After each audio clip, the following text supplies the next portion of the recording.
Good afternoon, everyone, and welcome to the Carnegie Cinema. Maybe you don't remember what it looks like. Maybe you haven't been here for months. You probably haven't been. But I just want to say hello, welcome, and I'm so looking forward to the time when we can all be back in Carnegie again. You know, today I was thinking about the last time we were together at a faculty staff awards event. It was spring of 2019. We were in the Hyatt Hotel. We were all together and we were celebrating building our future. I still have this wonderful symbol of that event and it makes me smile every time I think about it. And I'm excited about today's theme, which I think is so appropriate. And that is, of course, toasting our resilience. Toasting our resilience as a college after what has been a challenging year, but it has also been a year of great accomplishment for all of us. Now, today you're going to see college award winners. They're going to be receiving their awards. I'm so excited about your seeing that. You're also going to see colleagues throughout this program today lifting a toast to programs and to other things in the college that they're proud of. And I hope that you'll join them. But I also hope that you'll join the discussion in the chat. What are you thankful for? Who do you want to praise? What are you proud of? I hope you'll join the conversation. We have so much to be thankful for and to celebrate. What I want to do first is to welcome our new faculty members who are here at this Faculty Staff Awards event for the first time. Homero D. Gil Zuniga. I also want to welcome Martin Marinos, Sarah Leao, and Walter Middlebrick. We also have two new staff members. Our staff members are Lori McGarry and Scott Woodring. Thank you both for being with us today. You know, as a college, we've operated on all cylinders to help our students with what we call the 3 C's: classroom success, co-curricular opportunities on campus, and career success. Do you know that as a college, we offered almost 500 courses across 2 semesters, across all modalities? That's something to be proud of.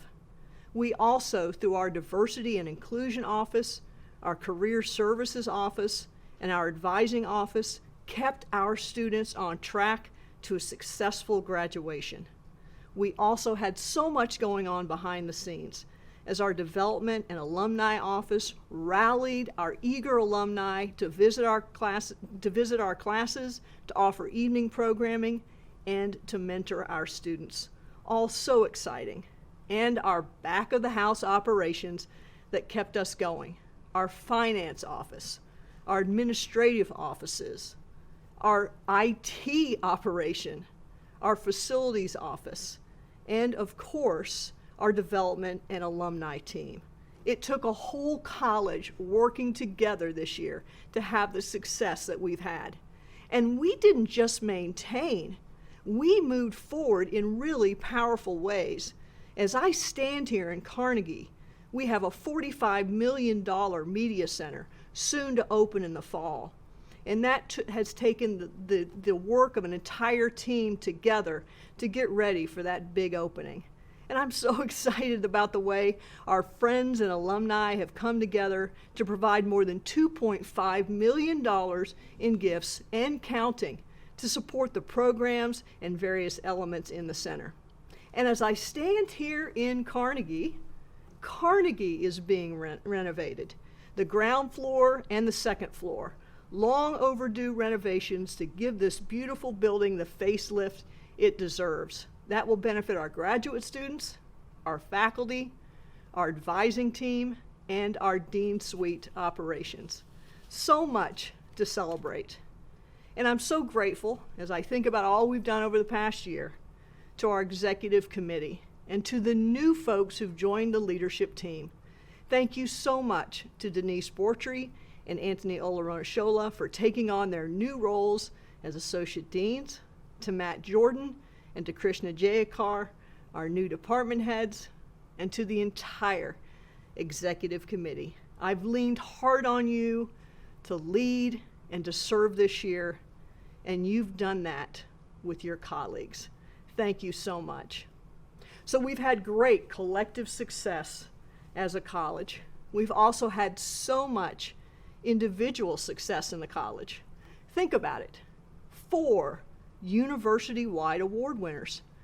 Steve Samsel, Emeritus Professor John Nichols, Mary Beth Oliver, and Sasha Meinrath. We've also had promotions in the college. Congratulations to Jess Myrick, who will become a full professor on July 1st. And congratulations to Renee Nichols and to Chris Ritchie for becoming associate teaching professors. Finally, we've had so much other individual accomplishment across the college as I think about faculty members moving into prestigious scholar roles and to leadership roles. Congratulations, Mary Beth Oliver, for taking the helm of the International Communication Association. Congratulations to Pearl Gluck for becoming a global Fulbright Scholar, and to Cindy Simmons for becoming a Student Engagement Network Scholar in coming months. And these are just some of the many, many accomplishments across the college.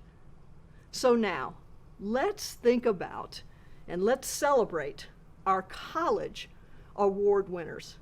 As you all know, we have Dean's Excellence Awards for faculty, and we have Dean's Excellence Awards for staff. The faculty winners are chosen among nominations by our department heads, and the staff winners are chosen from nominations from across the colleagues, their colleagues, faculty and staff. Each winner was chosen to represent the excellence in that given category across the college.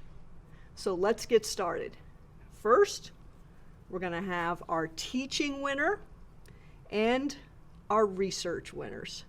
Let's get started. Take a look.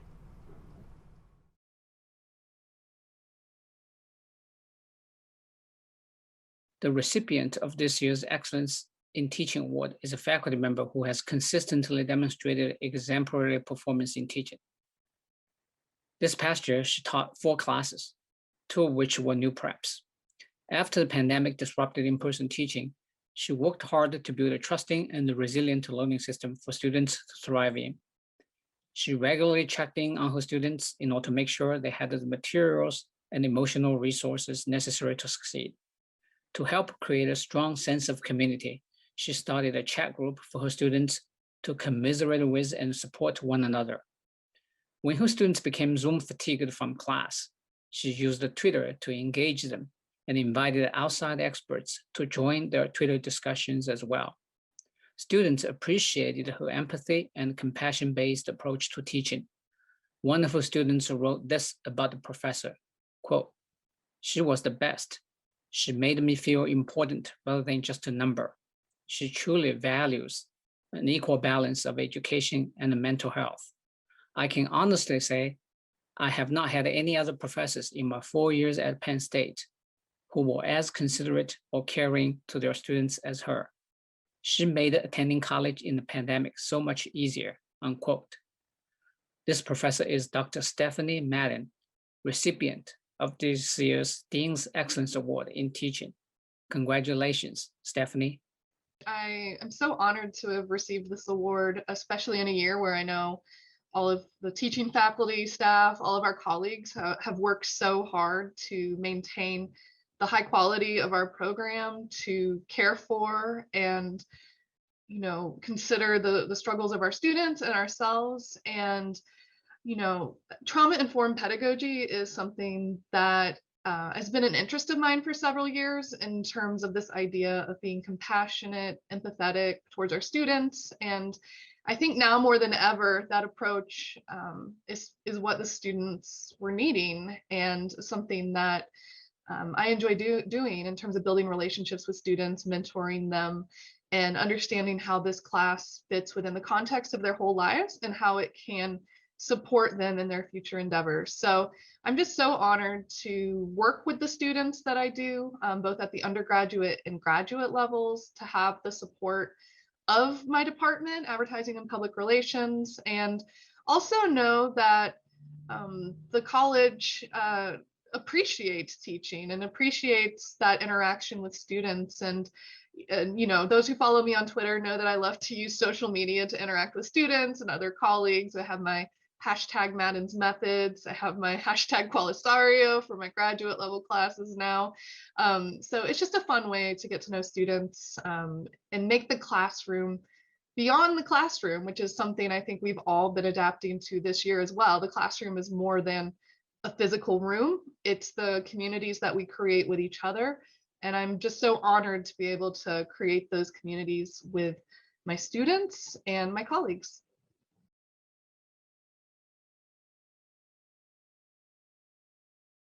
This faculty member has taught a wide variety of courses in telecommunications, earning consistently high SRTE scores.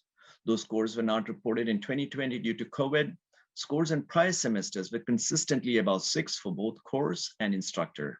Incredibly, in one semester in 2019, this instructor earned 5 perfect 7 scores for course and instructor for the 3 courses that he taught that semester.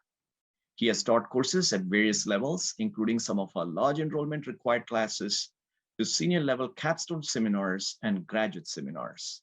He has consistently put the interests of students first, deciding to offer classes in person even during the pandemic, since he was convinced that the material in his classes is best conveyed in person through dialogue and discussion. He's an innovator in the classroom, developing a unique class on telecommunications and the environment, and another on surveillance. In spring 2021, he offered his first graduate seminar on big data, privacy, and surveillance. He also serves on the college's graduate faculty and now serves on several master's and PhD committees. In 2020-21, he was a member of the graduate committee that selects master's and PhD students for admission. It is my honor to name my colleague and friend, Professor Ben Kramer, for the Dean's Excellence Award in Teaching. So thank you everybody for the recognition. It's a real honor to receive this award, and kudos to everyone for sticking with our occupation during this very difficult year. And I was very proud to play my part on behalf of students and on behalf of the college. Thank you.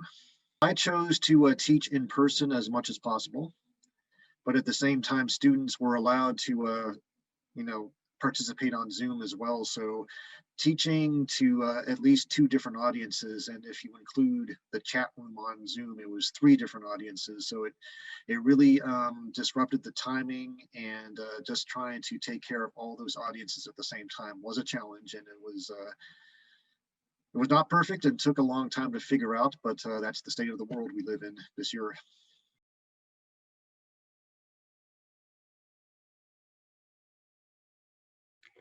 Hi, everyone.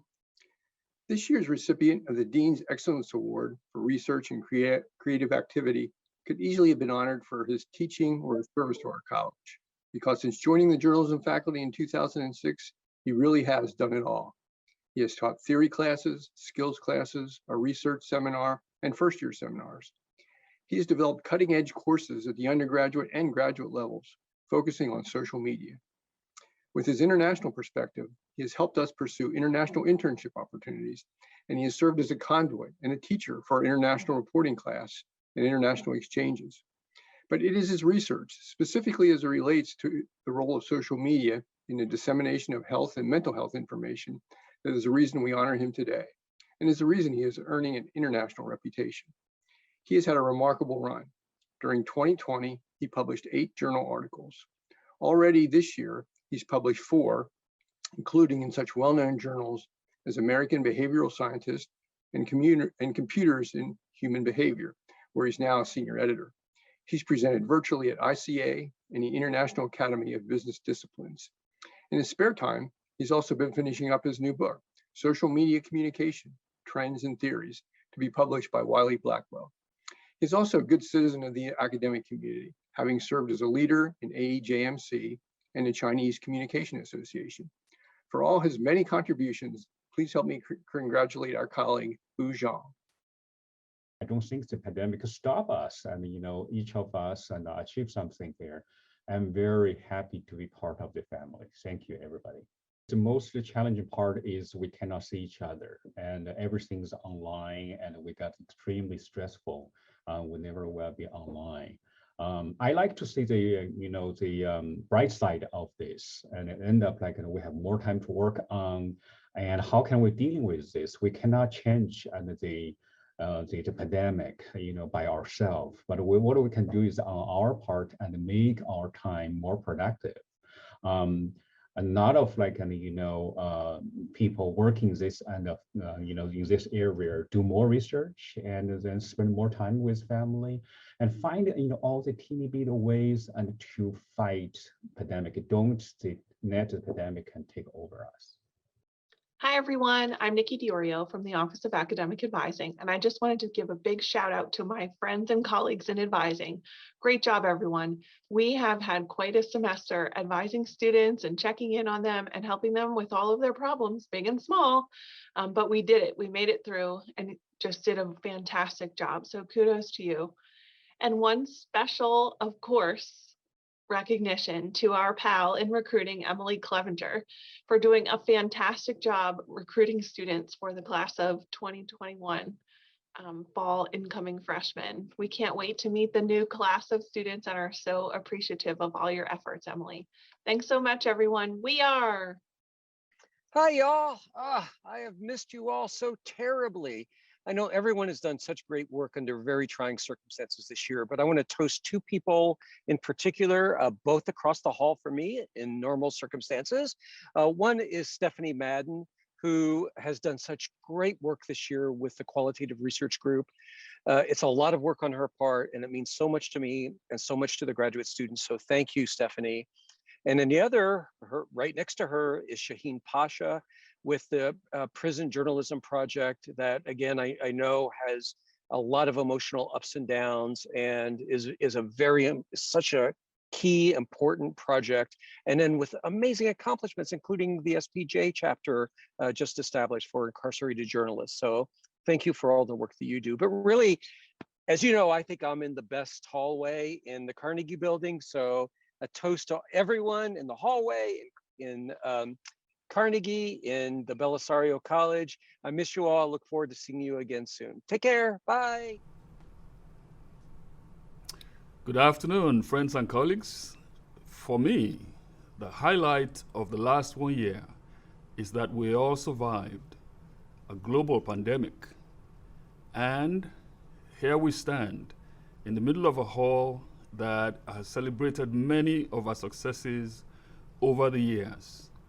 And now, I think it's a high time and a good time for us to celebrate each other, pause for a minute, and congratulate our award winners.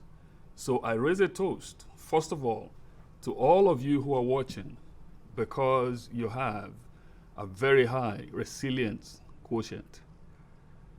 And now I want to introduce the next segment of award winners. I congratulate the Dean's Excellence in Integrated Scholarship, the Dean's Excellence Award winner for service, and the John Troy Award for Excellence in Graduate Teaching. Please hang on with us, watch them, celebrate them where you are, and raise a toast to their successes and continued success. Thank you.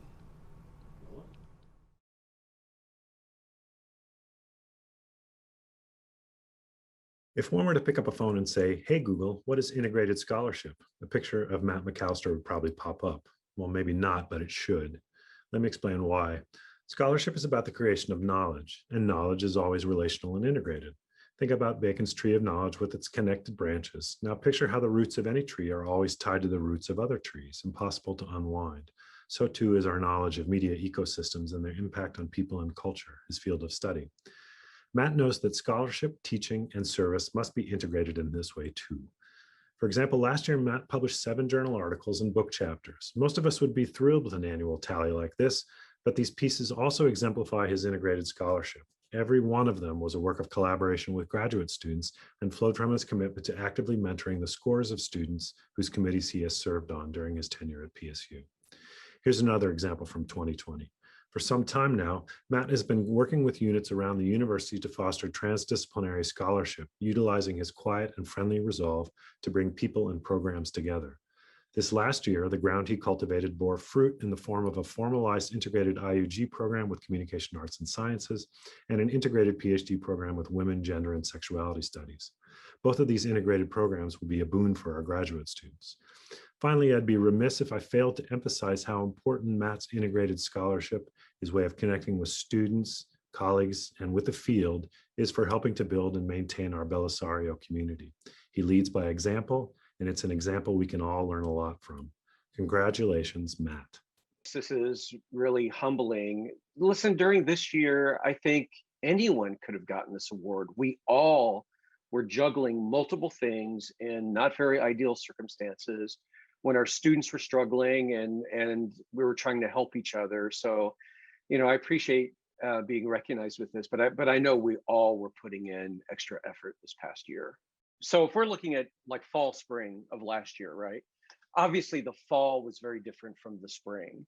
And in the spring, I felt like the main accomplishment was just transitioning COM 100, which had 300 students, into this very uncertain environment, while also, you know, still being director of grad studies, you know, graduate programs chair, and, you know, helping the graduate students and the graduate faculty transition into that situation as well, knowing that there were certain students trying to finish up their dissertations or their final projects.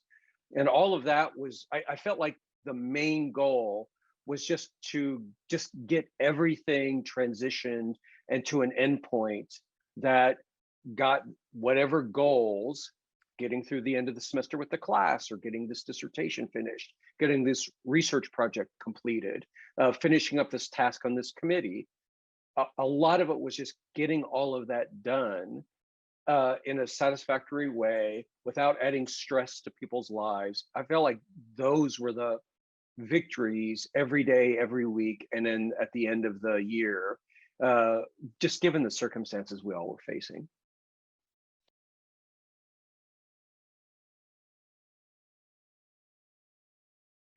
I'm privileged to introduce the recipient of the Dean's Award for Excellence in Service. We often think of faculty service as committee work or external facing activities that benefit the college, the university, and the profession.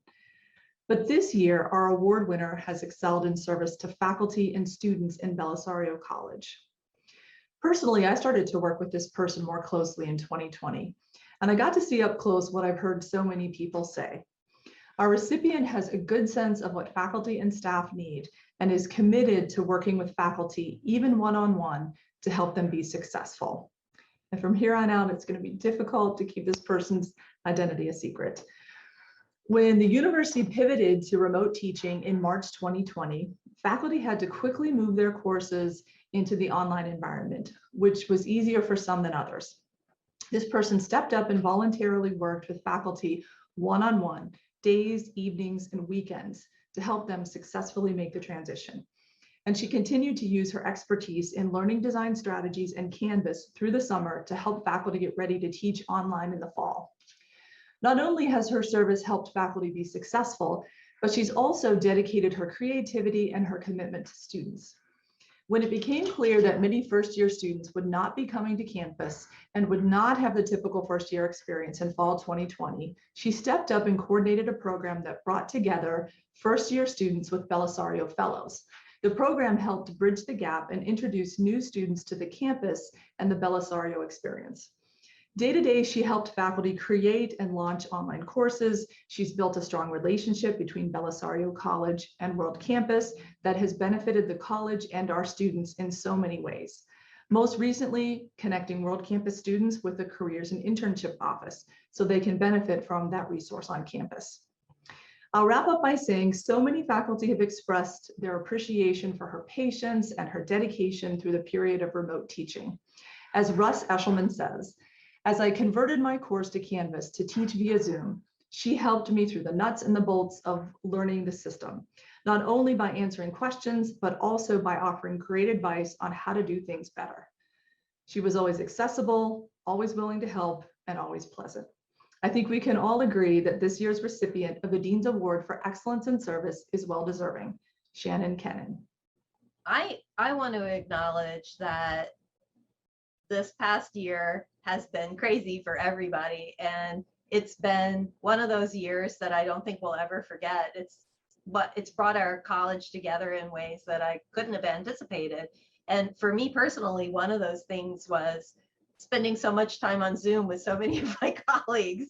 And that was really fun. That was a very enjoyable part of my year, was getting to talk to so many people about so many different things that they were trying to figure out and find a solution for, because we couldn't do things the way we were doing them in the past. And so that level of problem solving and troubleshooting and helping really made this past year very enjoyable for me.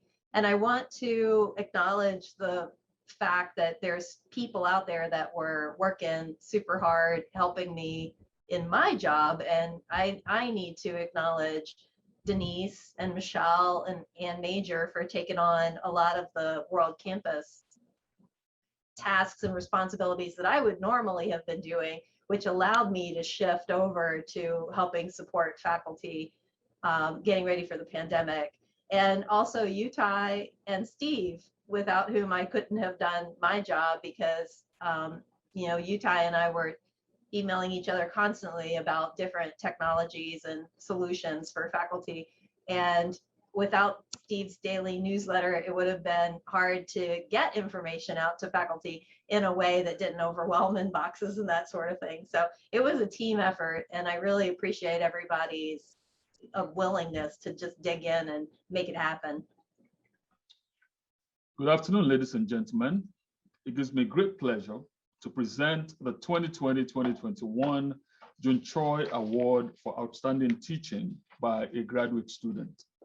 Jun Choi was a graduate student who, as a teacher, before her untimely death in 2005, cared very deeply about her students. She was knowledgeable about media and culture, was an exemplary and outstanding teacher. We give the Jun Choi Award every year to recognize outstanding teaching by a graduate student. The 2020-2021 Jun Choi Award is presented today to a conscientious teacher whose practice is consistent with Jun Choi's philosophy. She is empathetic. She instills confidence in her students. She drives active learning in the classroom. Overall, her quality of instructor ratio has been between 6.6 and 6.7 over the last couple of years of teaching. One student in our class wrote, "This class was easily one of my favorite courses at Penn State." She provided accommodations, especially in the midst of transferring to online learning, making this a class that I didn't have to worry about. Another student wrote that she promoted an atmosphere of actual learning rather than just learning to get a good grade. Yet another student said that she is the only professor I have had who explained the importance of balancing mental health while carrying out my schoolwork.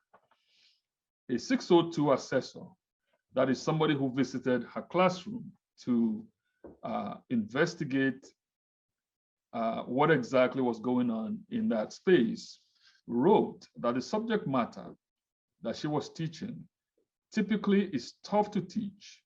However, this instructor did an exemplary job in making the class very engaging. Another 602 assessor who visited the next year said that this instructor creates a positive learning environment for students and works very hard to engage her students.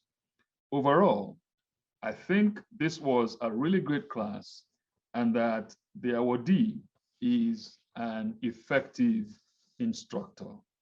Ladies and gentlemen, please join me in congratulating Kalina Di Russo, the 2020-2021 recipient of the Jun Choi Award in Teaching. Congratulations, Kalina.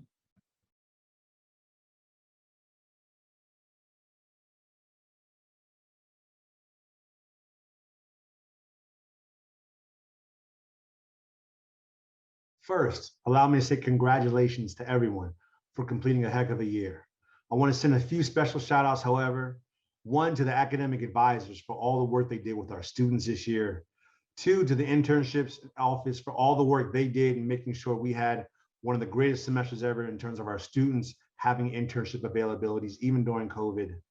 Three, I also want to give a shout out to Emily Clevenger for the work she did in recruiting our next class, even during these unprecedented times. And last but not least, to Karen Mosley-Bryan for all the work that she's done in completing these projects for facilities here in the Bellisario College. Thank you all for your hard work and your dedication. Cheers to you. Cheers to everyone. Take care. Hi, everyone. Julie here. I'm happy to be here with everybody today for our Faculty and Staff Award reception. First of all, I'd like to send a big congratulations out to the deserving Faculty and Staff Award winners for this year for a job well done. I would especially like to send a special toast to my colleagues, Bob Martin and Stephanie Gerard in our office for an amazing year. Thank you both for all of your support, and I look forward to all that is to come. Thanks. Have a great day, everyone. Okay, hello, everybody. We just wanted to thank lots of colleagues, everybody who helped us when the twins came early, and all the meals and emails and covering for our classes and pushing back meeting dates to later. We appreciate it so much. So thank you guys collectively. And then here is Quincy in the Penn State Hershey NICU, and here's Lincoln. So thanks again to all our colleagues. We appreciate you so much. Thanks for your help. Bye. Welcome back, everybody. We certainly have a lot to toast here in the Bellisario College. This is all I have left. I've eaten most of my snacks, so all I have left to do is toast. And I wanted to share two highlights from this past year and make two toasts to folks in the college. So the first highlight for me is Teaching Tuesdays. I was amazed at the way faculty came together to share their creative ideas and inspire one another during this time of change. Every week, faculty members shared a thoughtful reflection or an innovative idea to engage students in the Zoom classroom or in a face-to-face classroom. I enjoyed hearing from faculty members who were inspired to try a new strategy or a technique because they read about it in Teaching Tuesdays. So if you've missed some of the columns, you can still read them. All the Teaching Tuesdays columns are on the Bellisario website in the faculty staff resources. So first thing I want to toast is to all the faculty who wrote for Teaching Tuesdays this year. Thank you for creating a community that supports good teaching. You were an inspiration to your fellow instructors. And then the second highlight for me was seeing how committed staff are to students and to faculty. Just like faculty, staff were constantly adapting. There were new policies and procedures almost daily. And the staff had to find a way to make these new policies work. So how do you hold a career event without bringing students and recruiters together? Well, Bob and his team found creative ways to do that. And how do you advise hundreds of students without meeting with them face-to-face when you don't have a particularly reliable online advising system or platform? Jamie and his team, they figured it out. And how do you manage 3 semesters of course schedules that are all switching to different modes? Julie figured it out. The same is true for the other staff, the facilities, IT, equipment, finance, and others. So I want to raise a glass to the resilience and dedication of staff over this past year. Thank you for showing your commitment to students and to faculty. So speaking of staff, our next set of awards will be for staff and for faculty affiliates. So let's meet our 3 next award winners.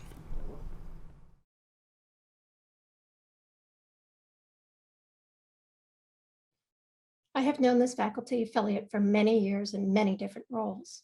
First as a student, then as staff, then as a crew member and collaborator, and now as a colleague. Adding teaching to his regular duties made perfect sense since he's always been dedicated to our students' success. He touches the experience of every production student in the college. I like to refer to him as the college's very own MacGyver. If you have a problem, he will give it thorough consideration and almost always comes up with an ingenious solution. This past year has been a test for all of us as we struggled to figure out how to do what we do under extraordinary circumstances. And I never questioned that the experience in his classroom would be uncompromised despite the constraints. And I can safely say that I was able to be more successful in the classroom as well because of Mike Zelazny's dedication and resourcefulness. Congratulations, Mike. The pandemic definitely threw a wrench into everything we were doing here, and it definitely presented challenges in terms of our resources, but I think we all came together fairly well. Denise and Katie Grant and Scott Myrick and Karen and everybody dealing with the equipment rose to the challenge. So I think we all did really well together as a team. And teaching COM 340 has been the highlight of my career at Penn State for the past 13 years. I really look forward to many more years supporting your students and teaching along your side. The tone of the college has been great the whole time I've been here. Everybody runs into challenges with their positions and what they're responsible for. But while I've been here at the College of Com, everything has been always with the sight of what's best for the students, no matter who we talk to or no matter what projects we're working on. It's one of the greatest parts about working here is we can disagree on things, but we all have the same goal in sight. And it makes me very hopeful for our program in general for the future. We're all in it together.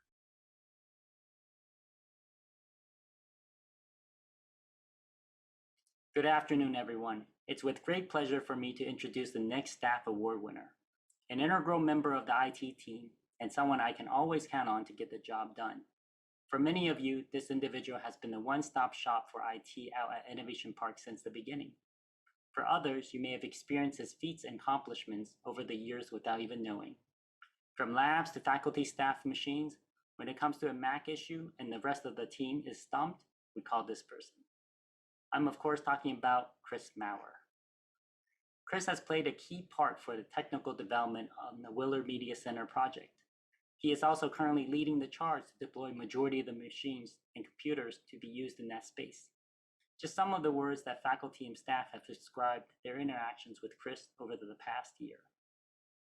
Humble, resourceful, outstanding, methodical, patient, heroic, proactive, calm.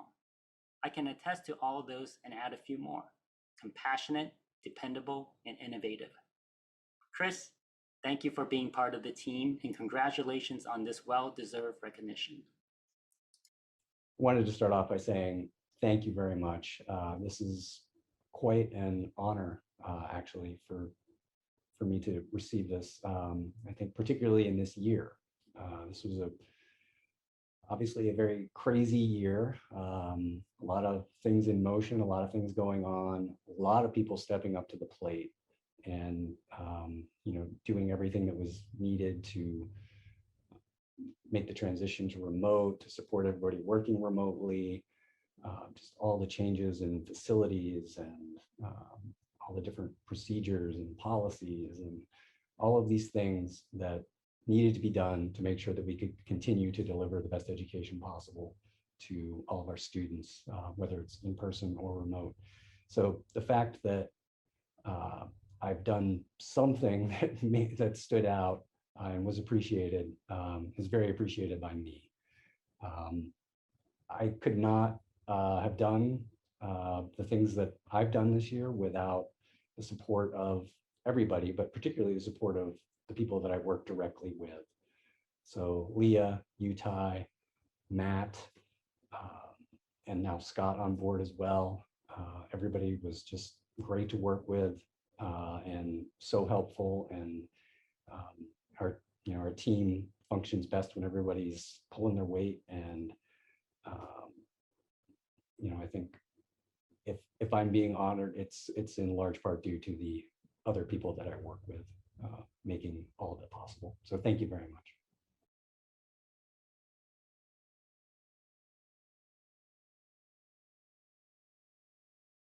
Good afternoon. I have the honor of introducing a Bellisario Staff Award recipient. Our awardee is always available to lend a hand. They never say can't or won't, but offers a, "I'll look into it." This person sees the possibility in systems. They relish in the challenges that some of the university processes have to offer and strive to improve them for their departments that they work in. Do you have any idea yet? I'll give you one more clue. Whilst taking care of a newborn and 2 other young children, our recipient hunkered down and completed their master's in organization development and change management. Let's all give a warm round of applause to Leah Caraway Justice.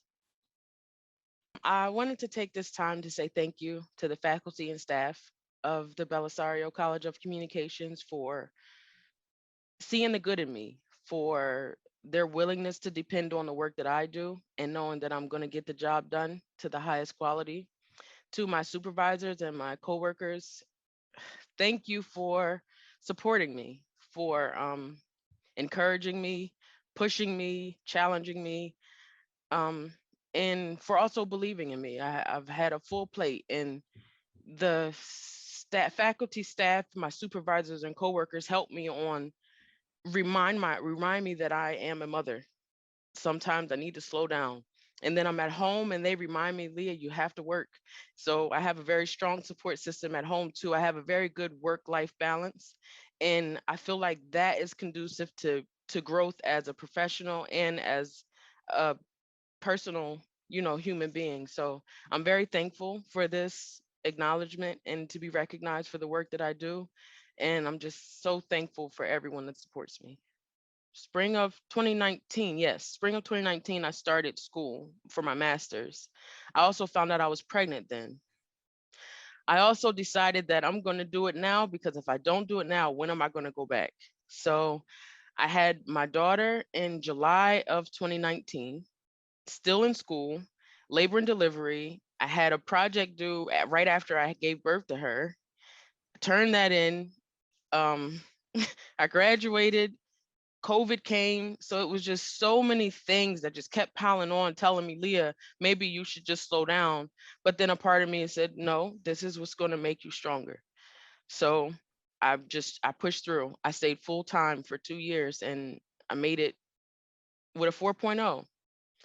So it's amazing. I feel like now I can do anything, even though I didn't think I was going to make it at one point.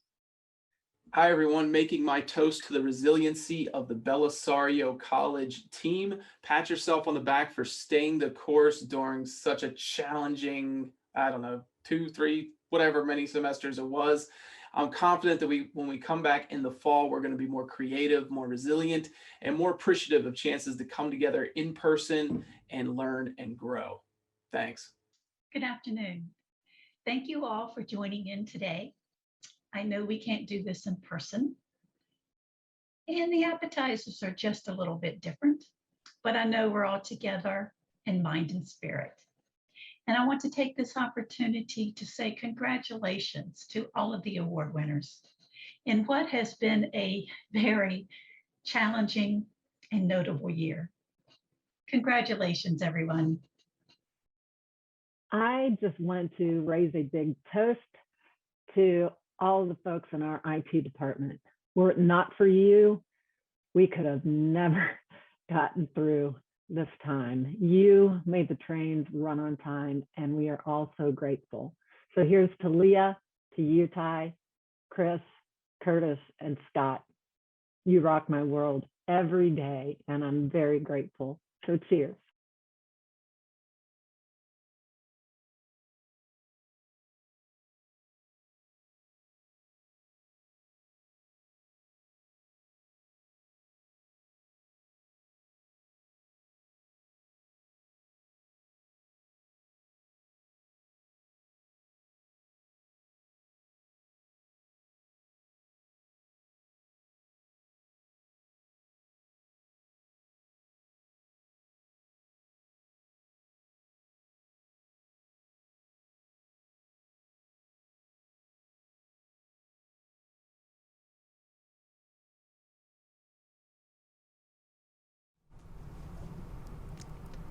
Good afternoon. I am Krishna Jayakar, Head of the Department of Telecommunications. It's always a bittersweet occasion when one has to say farewell to friends and colleagues after working together for more than 2 decades. But for some reason, Rob Frieden, at the prime of his career, has decided that he no longer wants to work with us. So it is my honor to reflect back on his 29 years at Penn State and provide you with some highlights of his career here. So rewind time all the way back to 1992. Bellisario was no longer not even a college at that time. It was a school of communication when Rob Frieden joined the faculty here. But he was no greenhorn. He had spent 15 years prior to that as an attorney working for industry and government at some of the highest levels. He had worked for 2 years at the National Telecommunications and Information Administration, the NTIA, and for 2 more years at the Federal Communications Commission, the FCC. He had spent some time at Motorola as Deputy Director for International Relations, leading their Iridium project. This, in the late 1980s, was one of the highest profile telecom projects that aimed to use 66 satellites to create a global telecommunications grid. So it was with that background that Rob came to Penn State. And once he arrived here, he took to his new career in academics as a fish to water. In the years since then, he produced 5 books, 29 book chapters, 75 law reviews and peer-reviewed journal articles, most of them single-authored. I wanted to share a fun fact with you. Rob's papers have been downloaded from SSRN 11,280 times, giving him a 98.8 percentile rank among the 360,000 professors from all disciplines who are ranked on SSRN. So it was no wonder that in 2001, when we were looking for a pioneer's chair in telecommunications to replace the great Strat Smith, we decided to continue with Rob Frieden. Rob is fond of complaining that students are no longer engaged in classrooms, that they are more engaged with their cell phones and their laptops. But I can say this much. Having seen Rob present at various forums, including conferences in the United States and abroad, I can say that Rob is a very engaging and entertaining speaker. There are very few people I know who can inject humor into a discussion of net neutrality or retransmission consent.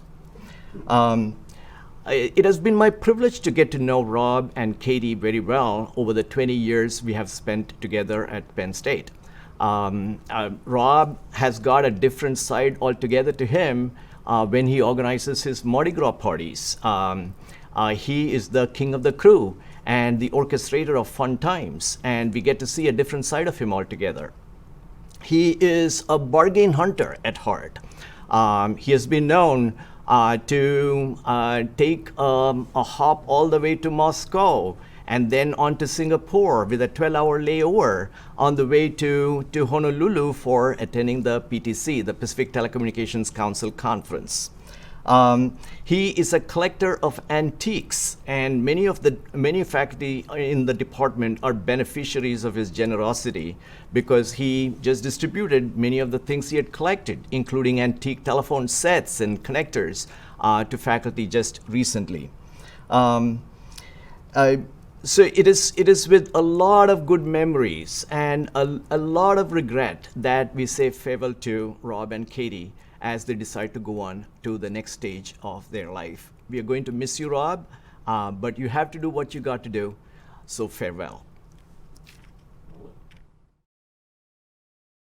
I do, because there was a snow squall and it was like 6 degrees. I'm having the interview dinner at the tavern, and I just see this snow squall. And I grew up in southeastern Virginia, Norfolk, Virginia, and I pronounce it correctly, and didn't really know what the weather was in store. I arrived in '92, and that year we had, I think, 110, 109 inches of snow. It's just breathtaking. I was intrigued with communications schools, communications departments, and liked what I saw at Penn State. I had some other opportunities at Ohio State and Ohio University in Indiana, a sister Big Ten school, but Penn State was the right choice. I did not think that this would be a sort of a one and done place, and that speaks very well of Penn State. What Penn State did for me was first recognize that I had teaching experience, and I arrived here as an associate professor, so it was closer to tenure and promotion. I was then promoted to a full professor and then got a endowed chair opportunity. So Penn State provided upside opportunities that I otherwise would have had to pursue going somewhere else. I became a good teacher. I got better at it. I got my 10,000 and then 20,000 and then 30,000 hours of instruction. I made ample contributions to the literature, and I think I represented Penn State in a lot of places that hopefully promoted the brand, promoted the school, and served some student recruitment opportunities. Here, you really can establish a dichotomy between the workspace and the home space. And because it's rural and you can walk and hike, you can really marshal your thoughts, think things through. I've always had a dog. I've always been able to sort of walk the dog and sort of mull over things. So the luxury to live in a world of ideas, to sort of marshal your thoughts about what that next article is going to be, what that next journal article is going to be, is rewarding. The balance was I think, easy to achieve here.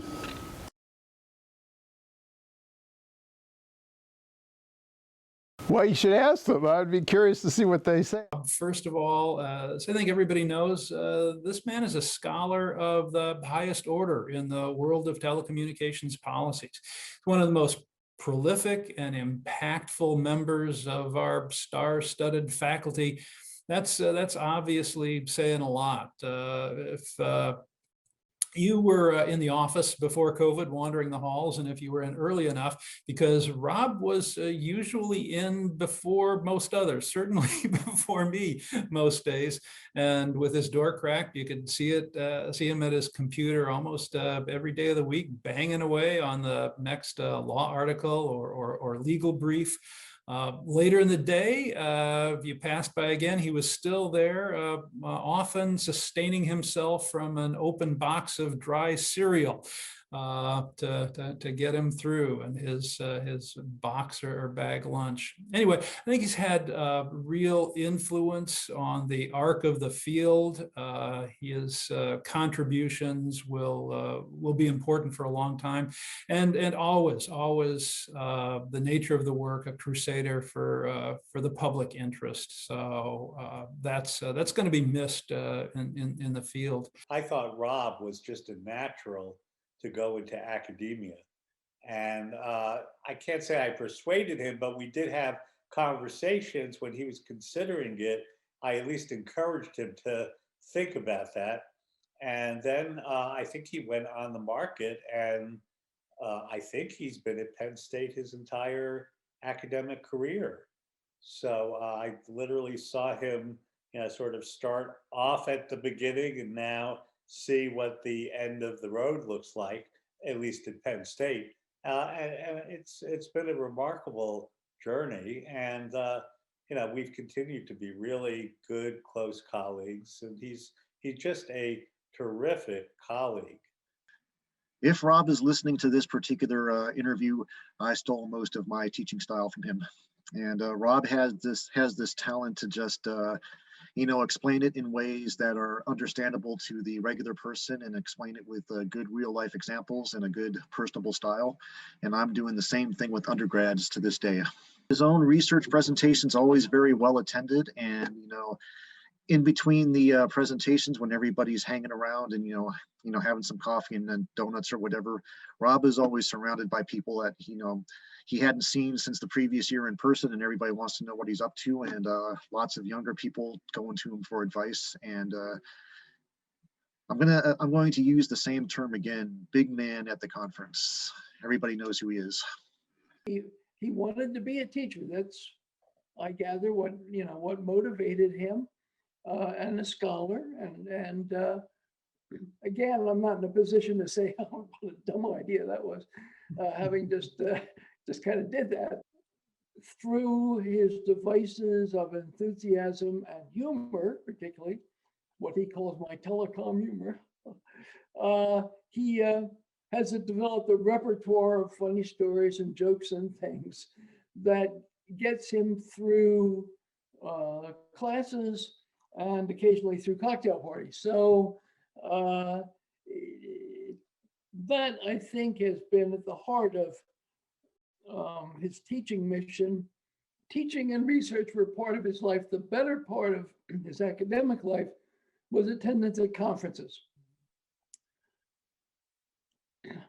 Rob, TPRC conference is coming up.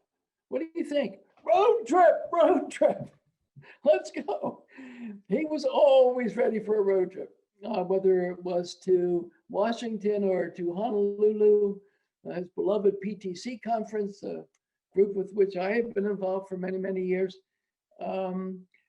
It's hard not to like. It's in Honolulu in January. Oh, we're sorry, Dean. We have to go. It's a very important professional conference, which it is, but come on, you know. What I would say to you, Rob, in your retirement is enjoy it. The issues that we've worked on for so many years and the issues that you worked on even prior to my career, they're not going to go away. If anything, they're just going to get better. They're going to get more entrenched and they're going to get more interesting to researchers who are trying to explore the space. You've motivated so many people to actually want to pursue these types of careers, telecommunications and how it intersects with law, how law intersects with society, how it intersects with economics. And now we're looking at the intersection with ethics and other areas.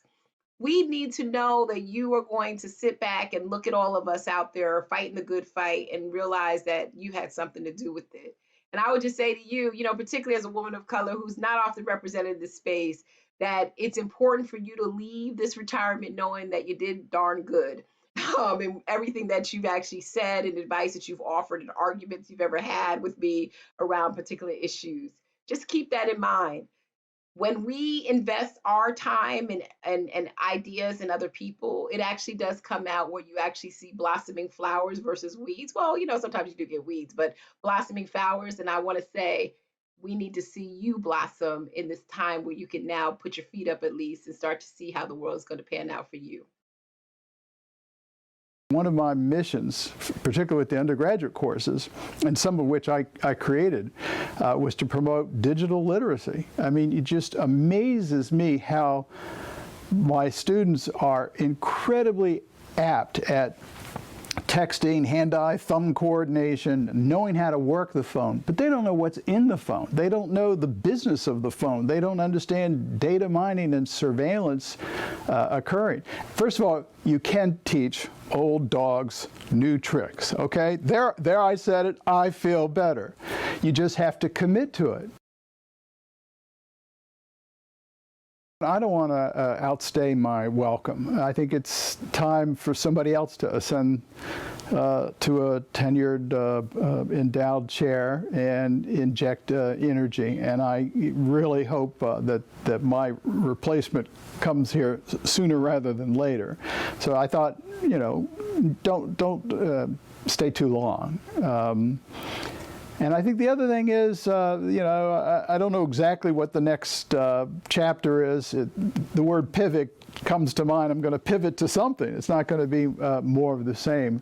So it's going to be an exploration. You know, do I stay? My wife loves it here. We've got friends. It's comfortable. And do you want to upset the apple cart? I don't know. But I figured it was time, and as the time has progressed, I think I did make the right decision, albeit somewhat more troublesome because of the pandemic. Teaching got me here. And teaching, as I mentioned in the conversation, can generate that buzz and that excitement and that enthusiasm, that synergy, that flow. But it can also be incredibly innervating, fatiguing, frustrating, disappointing. I still think I have what it takes, but at some point you have to just say, okay, well, you know, let someone else younger with new ideas pursue it. I'll miss teaching. There's the quandary. But the live environment in a courtroom, in a classroom, roughly the same thing: problem solving and interdisciplinarity. And you can't replicate that. You can't replicate that in a bar. You can't replicate that in a different environment, a conversational, relaxed environment. There's a rigor to my classroom. There's a rigor to a law school course or a graduate school course or even an undergraduate course.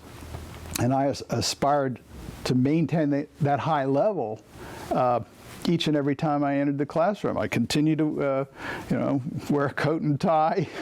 I like them to call me Professor Frieden instead of, hey, Rob, yo, Prof.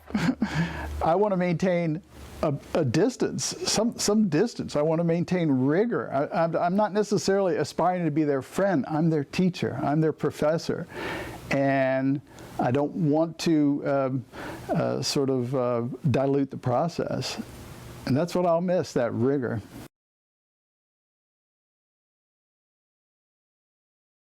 There is no small degree of anxiety about how do you pivot? Can how do you show that you still have something to contribute? And tenure doesn't matter, and salary is a little less important, and perks are a little less important, and the pecking order is less important, but you still have opportunities, or you still think you have opportunities to make a contribution to society, to the literature, to thinking. There are a lot of people who look at a number like 66, which is where I'm going to be in a couple of days, and say, you couldn't possibly do anything. You can't teach an old dog new tricks. Let somebody else younger or cheaper or whatever. I've seen a lot of very closed thinking just predicated on that number. And 66 is the new 44, right?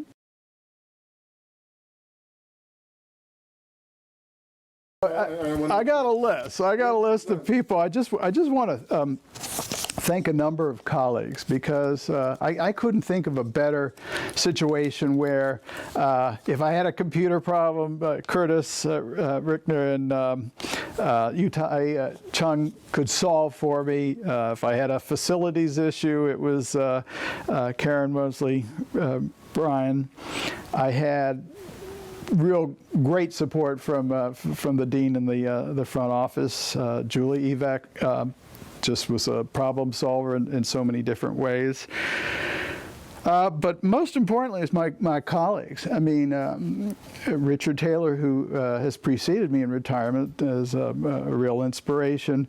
Matt Jackson was a great department head. Patrick Parson was a great department head. Christian Jayakar is a great department head, and they're all colleagues. We just have a really, really collegial, good bunch. Relatively new people.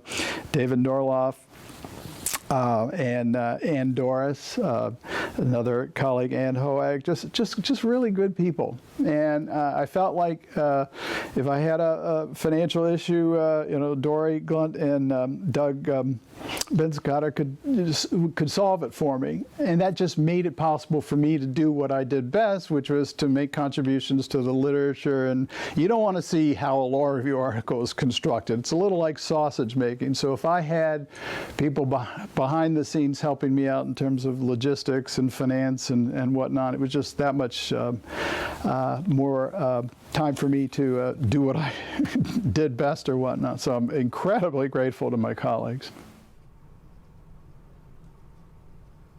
What a fitting tribute to our beloved colleague, Rob Frieden.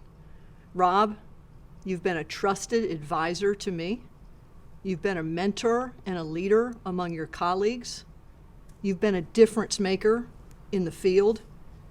And your impact, your role in the story of this college will continue long after you retire. Thank you and congratulations. And congratulations to everyone that we've had the chance to honor today. I also want to thank those behind the scenes who made this event happen. Thank you to the Staff Advisory Committee. This was your idea. This was your creation. Thank you. And to Sherry Kyler, my partner upstairs. Thank you for packing every single glass and every single box and getting those out.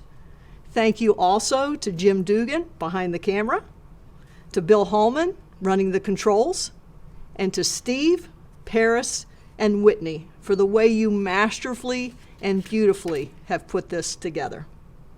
Now I'm excited to announce a new feature for next year's awards event, which we know is going to be in person. We'll all be together again. And that is on the council of our Diversity Advisory Committee. We're introducing a new award for outstanding work among staff and faculty to advance diversity, equity, and inclusion in the college. And I'm excited about the work that will fuel this award. Now, on that note, I, as dean, just want to take a moment to offer one more individual toast to someone who's very important and special in this college. You know, as we think about the last year, it's not just been about the challenges and the impact of COVID. It's also been, on top of that, the challenges, the social challenges and the political challenges on the local, regional, and national landscape. And we've had one person in this college who I think above all of us has put in more emotional labor, untold hours, working with our students in need as they've had stress around their families and around their class situations. And he's also served on the Presidential Commission to address racism, bias in our community. And he's been a constant and trusted advisor to me. And that, of course, is Gary Abdullah.